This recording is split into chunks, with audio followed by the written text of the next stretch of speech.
നമസ്കാരം.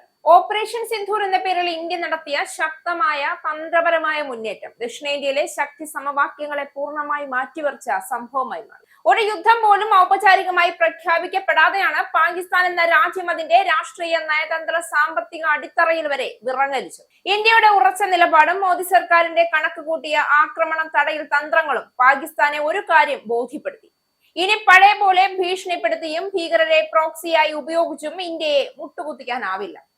ഓപ്പറേഷൻ സിന്ധൂറിൽ കനത്ത തിരിച്ചടി നേരിട്ടതോടെ പാകിസ്ഥാൻ ഭരണകൂടം അമേരിക്കയോട് ആവർത്തിച്ച് സഹായം അപേക്ഷിച്ചതായി റിപ്പോർട്ടുകൾ പുറത്തുവരികയാണ്. യുദ്ധക്കളത്തിൽ പരാജയപ്പെട്ട പാകിസ്ഥാൻ US നിക്ഷേപകർക്ക് വമ്പൻ വാഗ്ദാനങ്ങൾ അടക്കം നൽകി യുദ്ധം അവസാനിപ്പിക്കാൻ അമേരിക്കയെ നിർബന്ധിച്ചുവെന്നാണ് വിവരം. ഓപ്പറേഷൻ സിന്ധൂർ നടന്ന സമയത്ത് പാകിസ്ഥാനിലെ നയതന്ത്രജ്ഞരും പ്രതിരോധ ഉദ്യോഗസ്ഥരും US ഉദ്യോഗസ്ഥരെയും മാധ്യമ പ്രവർത്തകരെയും 50-ലേറെ തവണയാണ് ഇമെയിൽ വഴിയും ഫോൺ വഴിയും നേരിട്ടും ബന്ധപ്പെട്ടത്. ഇന്ത്യൻ സൈന്യത്തിന്റെ അതിശക്തമായ പ്രത്യാക്രമണത്തിൽ നിന്ന് രക്ഷപ്പെടാൻ പാകിസ്ഥാൻ അമേരിക്കയുടെ സഹായം തേടുകയും പകരം വിലപ്പെട്ട വാഗ്ദാനങ്ങൾ നൽകുകയും ചെയ്തതായി US രേഖകൾ വ്യക്തമാക്കുന്നുണ്ട്.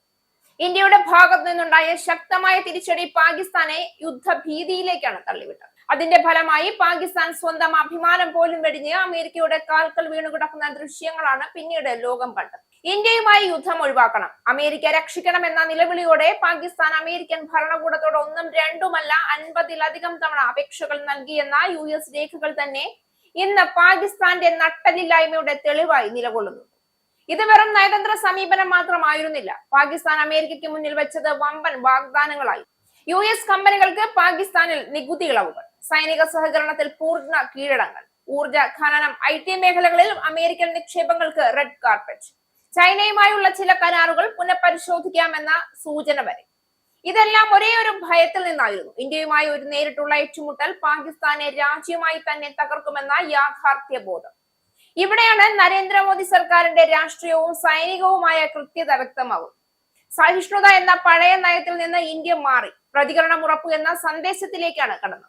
ഓപ്പറേഷൻ സിന്ധൂർ പാകിസ്ഥാനോട് യുദ്ധം ആഗ്രഹിച്ചാൽ അതിന്റെ വില പാകിസ്ഥാന്റെ ഭരണകൂടം തന്നെ നൽകേണ്ടി വരുമെന്നതായിരുന്നു ശക്തമായി പറഞ്ഞത്.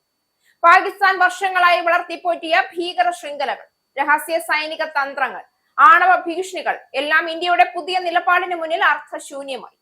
അതുകൊണ്ടാണ് പാക്കികൾ വാഷിംഗ്ടണിലേക്ക് ഓടിയത്. സ്വന്തം സൈന്യത്തിൽ പോലും ആത്മവിശ്വാസമില്ലാത്ത അവസ്ഥയിലേക്കാണ് പാകിസ്ഥാൻ തള്ളപ്പെട്ടത്. ഇന്ത്യക്കെതിരെ എക്കാലവും മാനവാവകാശം, കാശ്മീർ, അന്താരാഷ്ട്ര ഇടപെടൽ എന്നീ വാക്കുകൾ ആവർത്തിച്ചിരുന്ന പാകിസ്ഥാൻ അമേരിക്കയുടെ മുന്നിൽ ഇന്ന് യാചകനായി നിൽക്കുകയാണ്. US രേഖകൾ പറയുന്നത് പാകിസ്ഥാന്റെ അപേക്ഷകളിൽ ഒന്നിൽ പോലും ഇന്ത്യയെ നേരിട്ട് നേരിടാനുള്ള ധൈര്യം കാണുന്നില്ല എന്നുള്ളതാണ്.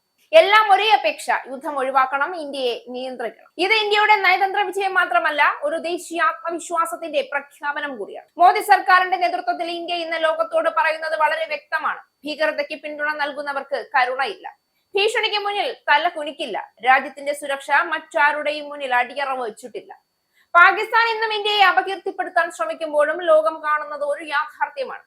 ഒരു വശത്ത് സ്വന്തം ജനങ്ങളെ പോലും സംരക്ഷിക്കാനാവാത്ത, സാമ്പത്തികമായി തകർന്ന അമേരിക്കയുടെയും IMFന്റെയും കരുണയിൽ കഴിയുന്ന പാകിസ്ഥാൻ, മറ്റൊരു വശത്ത് ശക്തമായ നേതൃത്വം, കൃത്യമായ സൈനിക നയം, ആഗോള വേദികളിൽ ആത്മവിശ്വാസത്തോടെ സംസാരിക്കുന്ന ഇന്ത്യ. ഓപ്പറേഷൻ സിന്ധൂർ പാകിസ്ഥാനെ പഠിപ്പിച്ച പാഠം ഇനി ഇന്ത്യയെ പരീക്ഷിക്കുന്നത് ആത്മഹത്യാപരമാണ് എന്നതാണ്. അത് തന്നെയാണ് മോദിയുടെ ഇന്ത്യയുടെ ഏറ്റവും വലിയ രാഷ്ട്രീയ സൈനിക വിജയമെന്ന് ഉറപ്പിച്ചു പറയാൻ കഴിയും.